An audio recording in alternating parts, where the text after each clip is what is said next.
Yep. All right. Last question of the day, and this is a good one because I was like, you know what? I can definitely relate to this.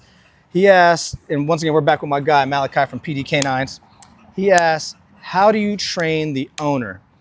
And that's a very good question because I think the one thing I've learned about dogs teach you most importantly about yourself. That is something I learned about myself early on when working with Nala, and then turn around working with Baloo, and then working with Gia, and then working with Tut, and then working with Junior and Maya, and then Ego and Tron, and then Cha Cha, and the list goes on and on and on. They all teach you something about yourself. So how do you train the handler? It's one of those things is like, yo, what are you doing with your dog to build that line of communication? Because if you're not sitting there taking that time to build that bond, build that line of communication, then it's gonna be very difficult for you to learn because you just want your dog to go do this, go do that, go do this, go do that. If that's the case, then just teach them to go do this, go do that, go do this, go do that. But if you're not willing to take the time to put forth that effort, it's gonna be very difficult for you to get the dog to do the things that you wanna do.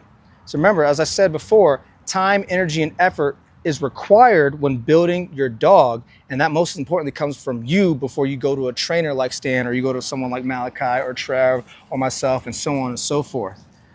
But I think the way you train the trainer is the trainer's got to, or the way you train the handler, excuse me, is the handler's got to really put that forth, that time, energy, and effort, because if they're at least willing to put forth that time, energy, and effort to learn about their dog, then it gets easier for them to learn the basics when Stan takes them through a process or Malachi takes their dog through a process. They're able to communicate. They're like, oh, that makes sense now. I kept saying sit 5 times versus saying it 1 time. Now that makes sense, but at least you were going through the process to try to learn, right?